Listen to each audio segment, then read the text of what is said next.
கழுதை திருடு போன கதை.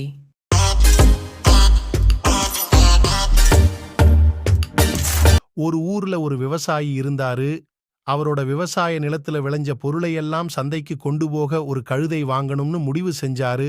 அதனால சந்தைக்கு போயிட்டு ஒரு நல்ல கழுதைய வேலை கொடுத்து வாங்குனாரு. காட்டு வழியா அவரு தன்னோட வீட்டுக்கு நடந்து போறப்ப 3 திருடங்க அந்த விவசாயிய பார்த்தாங்க. அவருகிட்ட இருந்த அந்த கழுதைய எப்படியாச்சும் திருடணும்னு முடிவு செஞ்சாங்க. ஆனா அந்த நாட்டாண்ட ராஜா ரொம்ப கண்டிப்பா இருந்தாரு. திருடர்கள் எல்லாருக்கும் ரொம்ப பெரிய தண்டனை கொடுத்தாரு. அத நினைச்சு 3 திருடர்களும் பயந்தாங்க. இருந்தாலும் திட்டம் போட்டு அந்த விவசாயிய ஏமாத்த நினைச்சாங்க.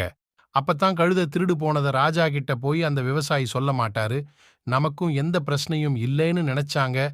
வெயில் ரொம்ப இருந்ததால ஒரு மரத்தடியில படுத்து ஓய்வெடுக்க ஆரம்பிச்சாரு. அப்ப ஒரு திருடன் அவர் கூடவே ஓய்வெடுக்கிற மாதிரி நடிச்சான். அப்படியே விவசாயி கிட்ட கொஞ்சம் பேச்சும் கொடுத்தான். இந்த காட்டுல மிருகங்கள் மாதிரி உருமாறுற ராட்சசன் இருக்கானாம்.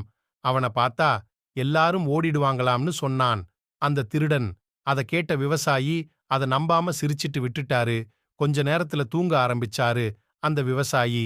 அப்ப இன்னொரு திருடன் அங்க வந்து கழுதைய கட்டியிருந்த கயித்த கழட்டி தன்னோட கழுத்துல மாட்டிக்கிட்டான்.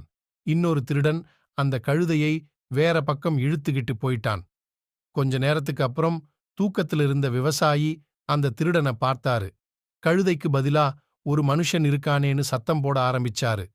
உடனே பக்கத்துல இருந்த திருடன், அடடா இதுதான் அந்த மிருகங்கள் மாதிரி உருமாறுற ராட்சசன் போல இருக்கு, வாங்க ஓடிடலான்னு சொல்லிட்டு ஓட ஆரம்பிச்சான். விவசாயியும் வேற பக்கம் ஓட ஆரம்பிச்சாரு.